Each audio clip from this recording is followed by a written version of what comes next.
સુરતમાં ધોરણ 6 ના બાળક પર હુમલો કરનારે બાળકના પિતા પર પણ કર્યો હુમલો। સુરતના નવાગામ ડિંડોલી વિસ્તારમાં એક 15 વર્ષના કિશોર દ્વારા સામાન્ય બોલાચાલી બાદ ચપ્પુ વડે હુમલો કરવાની 2 અલગ અલગ ઘટનાઓ સામે આવી છે। આ મામલે ભોગ બનનાર પરિવારે ડિંડોલી પોલીસ સ્ટેશનમાં ફરિયાદ નોંધાવી છે। પહેલા પુત્ર પર અને ત્યારબાદ પિતા પર કિશોરે હુમલો કર્યો। હુમલા બાદ બાળકના માતાએ આ બાબતે કિશોરના પરિવારને ફરિયાદ કરી। બીજા દિવસે કિશોરે બાળકના માતાને પણ ધમકી આપી। ઘટના બાદ બાળકનો પરિવાર ભયભીત જોવા મળ્યો। બાળક 3 દિવસથી શાળામાં જતો નથી। તાત્કાલિક ધોરણે કિશોર સામે કડક કાર્યવાહી થાય તેવી બાળકના પરિવારે માંગ કરી। જો હુમલાખોર કિશોર સામે કોઈ કાર્યવાહી નહીં થાય તો ભવિષ્યમાં મોટી દુર્ઘટના બની શકે। મહત્વનું છે કે 15 વર્ષના કિશોરે 10 વર્ષના બાળક પર હુમલો કરી દેતા ચકચાર મચી ગઈ। કિશોરે બાળક પર ચપ્પુથી હુમલો કર્યો હોવાની ઘટના સીસીટીવીમાં કેદ થઈ। કિશોરની સોશિયલ મીડિયા પર ઇન્સ્ટા આઈડી છે। ભાઈગીરી ટાઈપની રીલ બનાવવામાં પણ કિશોર માહેર છે। કિશોર પોતાની જોડે ઘાતક હથિયાર લઈને ફરે છે। જો આને અત્યારથી રોકવામાં ન આવે તો ભવિષ્યમાં મોટો ગુંડો બની શકે છે। સલાયામાં ધોળા દિવસે 7 લાખની લૂંટ થઈ। દેવભૂમિ દ્વારકા જિલ્લાના સલાયામાં ધોળા દિવસે 7 લાખ રૂપિયાની રોકડની લૂંટ થઈ। મની ટ્રાન્સફરનો વ્યવસાય કરતા વેપારી અતુલ વલ્લભદાસ બદિયાણી આ લૂંટનો ભોગ બન્યા। સવારે વેપારી અતુલ બદિયાણી પોતાની દુકાન ખોલી રહ્યા હતા ત્યારે તેમણે પ્લાસ્ટિકના થેલામાં રાખેલા 7 લાખ રૂપિયા રોકડા બાજુમાં મૂક્યા। આ જ સમયે બાઇક પર આવેલા 2 અજાણ્યા શખ્સો થેલો લઈને ફરાર થઈ ગયા। લૂંટારુઓમાંથી બાઇક પર પાછળ બેઠેલા શખ્સે મોઢે બુકાને બાંધી અને સાથે જ આગળ બેઠેલો શખ્સ બુકાની વગરનો હતો। ઘટના બાદ લૂંટારુઓ સલાયાથી જામનગર તરફના માંડા રોડ પર ભાગી છૂટ્યા હતા। લૂંટની જાણ થતાં જ પોલીસે તાત્કાલિક નાકાબંધી કરી તપાસ શરૂ કરી। એલસીબી, એસઓજી અને સલાયા પોલીસ સહિત આસપાસના વિસ્તારોની પોલીસ ટીમો પણ તપાસમાં જોડાઈ છે। પોલીસે સીસીટીવી ફૂટેજની મદદથી આરોપીઓને ઓળખવાના પ્રયાસો હાથ ધર્યા। આ ઉપરાંત શંકાસ્પદ વ્યક્તિઓની પૂછપરછ પણ ચાલી રહી છે। પારડીમાં એક રાતમાં અનેક દુકાનમાં તસ્કરો ત્રાટક્યા। શિયાળામાં ઠંડીની શરૂઆત થતાં જ વલસાડ જિલ્લામાં તસ્કરોનો ત્રાસ વધી રહ્યો છે। આ વખતે વલસાડના પારડીની મુખ્ય બજારને રાત્રે તસ્કર ટોળકીએ નિશાન બનાવી અને કેટલીક દુકાનોના તાળા તોડી ચોરી કરી। શહેરના મધ્યમાં જ આવેલી બજારમાં તસ્કરો ત્રાટક્યા, જેમાં કેલોડોનિયા કોમ્પ્લેક્સમાં આવેલી બનારસી ભેલ નામની દુકાનનું શટર તોડી અંદર પ્રવેશ કર્યો અને ત્યારબાદ દુકાનમાંથી ચોરી કરી। 2 તસ્કરો એક દુકાનમાંથી 1.20 લાખથી વધુની રોકડ રકમની ચોરી કરી અને બિલ્લી પગે ફરાર થઈ ગયા। તો બાજુમાં આવેલી અન્ય એક કાપડની દુકાનમાં પણ તસ્કરોએ શટર તોડી પ્રવેશ કરી ચોરી કરી। કપડાની દુકાનમાં કંઈ મોટું હાથ નહીં લાગતા તસ્કરોએ ત્યાંથી ખાલી હાથે પાછા ફરવું પડ્યું। તો દાહોદના સંજેલી વન વિભાગે લાકડા ચોર ઝડપી પાડ્યા। પાસ કે પરવાનગી વગરનો લાકડા ભરેલો ટેમ્પો ઝડપાયો। રેન્જ ફોરેસ્ટ ઓફિસરે બાતમીના આધારે જસુણી ગામે તપાસ કરતા ઝડપાયા। ડ્રાઈવર સહિત કુલ 6 વ્યક્તિઓને વન વિભાગે ઝડપી પાડ્યા। 5 કુહાડી અને 2 મશીન કબજે લેવાયા। રાજકોટમાં ગેસનો બાટલો લીક થતા મકાનમાં આગ લાગી। રાજકોટના મવડી રોડ પર આવેલા મકાનમાં ગેસનો બાટલો લીક થયો હતો, જેને ગણતરીની કલાકોમાં જ મકાનમાં ધડાકા થયા હતા। આગ ફાટી નીકળી હતી। ઉપરના માળે મકાનમાં જોતજોતામાં આગે વિકરાળ સ્વરૂપ ધારણ કર્યું। આખું મકાન બળીને ખાખ થઈ ગયું। મકાનની અંદર સામાન પણ બળીને ખાખ થઈ ગયો। ભરચક વિસ્તારમાં આગથી નાસભાગ મચી ગઈ હતી। આસપાસના ઘરના લોકો ડરી ગયા હતા। તુરંત ફાયરની ટીમ પહોંચી હતી। ફાયરના જવાનોએ પાણીનો મારો ચલાવ્યો હતો। આગને કાબૂમાં કરવાનો પ્રયાસ કર્યો, જોકે કોઈ જાનહાનિ થઈ નથી। દ્વારકામાં ખેડૂતોનો ઘાસચારો સળગ્યો તો વડોદરામાં હોટલમાં લાગી આગ। દ્વારકાના કલ્યાણપુરમાં ખેડૂતોનો ઘાસચારો સળગી જતા હાહાકાર મચી ગયો। મોટા અસોટા ગામે ખેડૂતે વાડામાં સંગ્રહ કરેલા ઘાસચારામાં આગ લાગી હતી। સૂકી નિરણના મોટા જથ્થામાં અચાનક આગ ફાટી નીકળી। કોઈ કારણસર આગ લાગતા જોતજોતામાં ખેડૂતની નજર સામે ઘાસચારાનો તમામ જથ્થો બળીને ખાખ થઈ ગયો। વાડા નજીક વીજપોલમાંથી પસાર થતા તાર તૂટતા આગ લાગી હોવાનું પ્રાથમિક અનુમાન છે। ગણતરીની મિનિટોમાં આગે વિકરાળ રૂપ ધારણ કરી લીધું। આગ લાગતા પશુનો ઘાસચારો બળીને ખાખ થયો। આ તરફ વડોદરાના મધુનગર નજીક તાજ ગાર્ડન રેસ્ટોરન્ટમાં ભીષણ આગ લાગી। જોતજોતામાં આખું રેસ્ટોરન્ટ બળીને ખાખ થઈ ગયું। રેસ્ટોરન્ટમાં આગ લાગતા વિસ્તારમાં ભયનો માહોલ સર્જાયો હતો। પાટણમાં અસામાજિક તત્વોએ મુસાફરોથી ભરેલી બસ પર પથ્થરમારો કર્યો। રાજ્યમાં હાઈવે પર અસામાજિક તત્વોની ગુંડાગીરી વધી ગઈ હોય એવા દ્રશ્યો સામે આવ્યા। મોડી રાત્રે મુસાફરોને લઈને જઈ રહેલી જીએસઆરટીસીની બસો સહિત અનેક વાહનો પર પાટણ શિહોરી હાઈવે પર પથ્થરમારો થયો, જેને લઈને ગભરાયેલા મુસાફરોમાં બૂમાબૂમ થઈ ગઈ। ઘટના પાટણ જિલ્લાના સરસ્વતી તાલુકાના નાયતા ગામ નજીકના હાઈવે પર બની। રાત્રિના સમયે જ્યારે વાહનો હાઈવે પરથી પસાર થઈ રહ્યા હતા ત્યારે કેટલાક અસામાજિક તત્વોએ ગુંડાગીરી કરી। બાઇક સવાર અસામાજિક તત્વોએ જીએસઆરટીસીની બસ, ડમ્પર સહિતના વાહનોને નિશાન બનાવીને પથ્થરમારો કર્યો। પથ્થરમારાનો ભોગ બનેલી 3 એસટી બસ પાટણ જિલ્લામાંથી મુસાફરોને લઈને બનાસકાંઠા તરફ જઈ રહી હતી, જેમાં અમદાવાદથી થરા, અમદાવાદથી દિયોદર અને શામળાજીથી દિયોદર જતી 3 બસને પથ્થરમારાના કારણે મોટું નુકસાન થયું। જે સમયે આ હુમલો થયો તે 3 બસોમાં કુલ 80 જેટલા મુસાફરો સવાર હતા। જોકે સદનસીબે આ પથ્થરમારાની ઘટનામાં કોઈ પણ મુસાફરને જાનહાનિ નથી થઈ।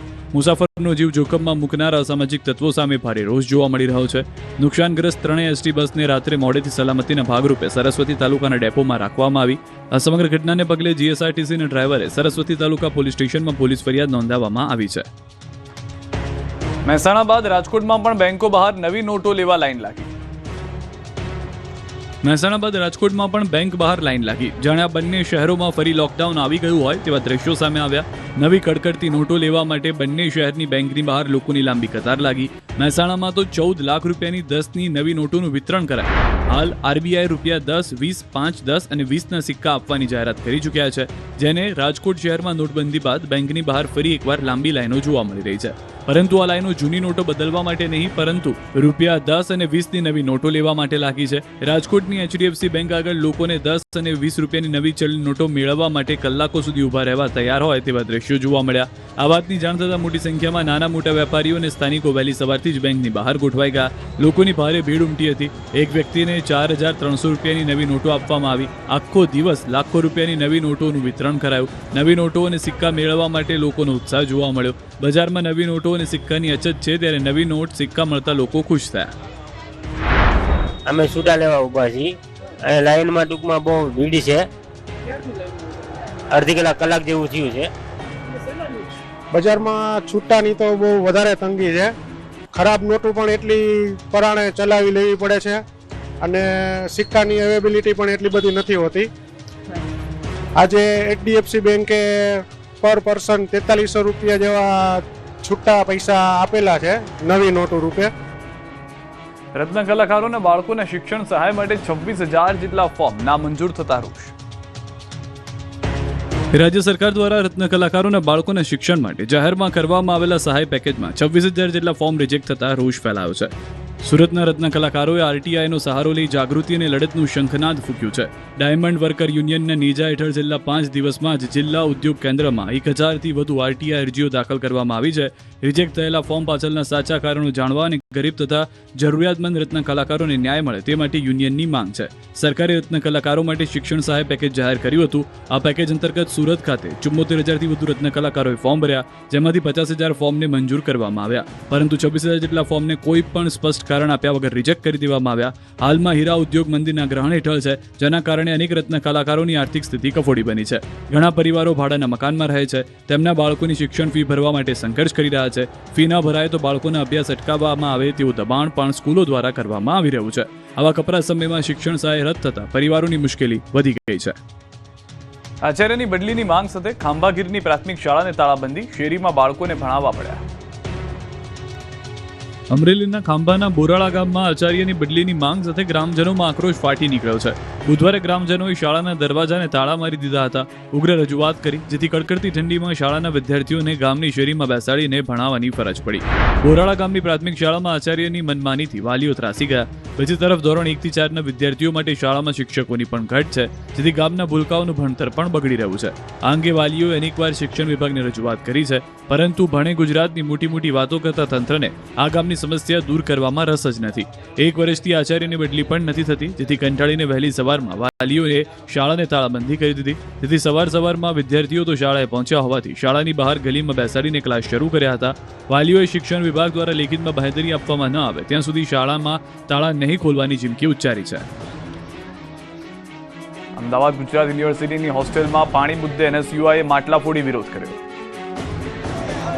એનએસયુઆઈના કાર્યકરોએ માટલા ફોડી પાણી આપોના નારા લગાવી ગુજરાત યુનિવર્સિટીને ગજવી હતી, કેમ કે યુનિવર્સિટીની ગર્લ્સ અને બોયઝ હોસ્ટેલમાં છેલ્લા કેટલાક સમયથી પાણીની સમસ્યા છે. હોસ્ટેલમાં રાત્રે 9 વાગ્યાથી સવારે 6 વાગ્યા સુધી પાણી બંધ કરી દેવાની ફરિયાદ ઉઠી છે, જેને લઈને હોસ્ટેલમાં રહેતી 500થી વધુ વિદ્યાર્થીનીઓ અને યુવકો રાત્રે પરેશાન થઈ રહ્યા છે.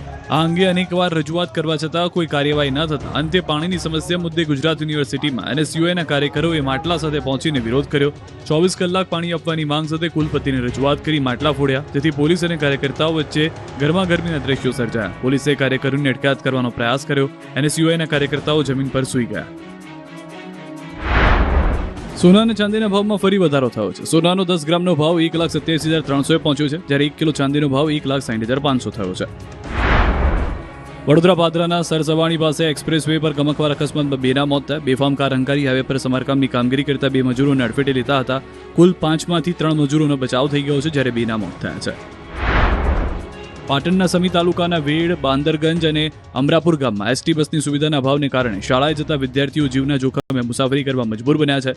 ધોરણ 8 થી 12માં અભ્યાસ કરતા વિદ્યાર્થીઓને ખાનગી વાહનોમાં લટકીને મુસાફરી કરવી પડી રહી છે. રાજકોટ સિવિલ હોસ્પિટલ ફરી દારૂડિયાનો અડ્ડો બની ગઈ હોવાનું જોવા મળ્યું. સિક્યુરિટી એજન્સીમાં કામ કરતો શખ્સ દારૂ સાથે ઝડપાયો. સિવિલ હોસ્પિટલની સિક્યુરિટીએ શખ્સને પોલીસને હવાલે કર્યો.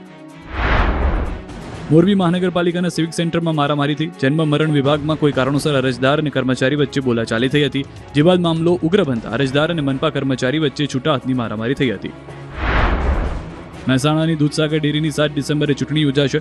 24 નવેમ્બર સુધી ઉમેદવારો ફોર્મ ભરી શકશે. 25 નવેમ્બરે ફોર્મની કરાશે ચકાસણી. 26મીએ ઉમેદવારી પત્રોની યાદી પ્રસિદ્ધ કરાશે. 27 નવેમ્બરે ઉમેદવારી પત્રો પાછા ખેંચી શકાશે. 1048 મતદારોની ફાઇનલ યાદી પ્રસિદ્ધ કરાઈ છે. બનાસકાંઠામાં વન્યજીવોનો શિકાર કરતા શિકારીઓ ઝડપાયા. ઇકબાલગઢ ફોરેસ્ટ રેન્જમાં 10 શિકારીઓ હથિયારો સાથે ઝડપાયા. શિકાર કરવા નીકળી હતી 14 શિકારીઓની ટુકડી. એક નીલગાયનો શિકાર કર્યા બાદ વધુ જીવનો શિકાર કરે તે પહેલા ફોરેસ્ટની ટીમે ઝડપી પાડ્યા. મહેસાણામાં લૂંટનો પ્લાન બનાવનાર 4 શખ્સ પકડાયા. અમદાવાદ કાલુપુર ખાતે લૂંટનો પ્લાન બનાવ્યો હતો. વિસનગરના ભાંડુ ગામ પાસેથી પિસ્તોલ અને 9 રાઉન્ડ સાથે 4 શખ્સો પકડાયા. રાજકોટમાં જીએસટી વિભાગે ભક્તિનગર સર્કલ નજીક ઓમ રેસ્ટોરન્ટમાં દરોડા પાડ્યા. ઓમ રેસ્ટોરન્ટમાંથી 4 દારૂની બોટલો પકડાઈ. દરોડા દરમિયાન જીએસટીના 4 અધિકારીઓને માર માર્યા હોવાનો આક્ષેપ. આ તરફ મહેસાણાના ઊંઝામાં સેન્ટ્રલ જીએસટી વિભાગે દરોડા પાડ્યા. ગંજ બજારમાં પીડી અને ટ્રાન્સપોર્ટરને જીએસટી વિભાગની ટીમોએ ત્રાટકી હતી. મહત્વના દસ્તાવેજો મળી આવ્યા. સુરતના વારી સોલારમાં ઇન્કમટેક્સે દરોડા પાડ્યા. સતત બીજા દિવસે વારી સોલાર કંપનીમાં તપાસ કરવામાં આવી. મહત્વના દસ્તાવેજો મળી આવ્યા.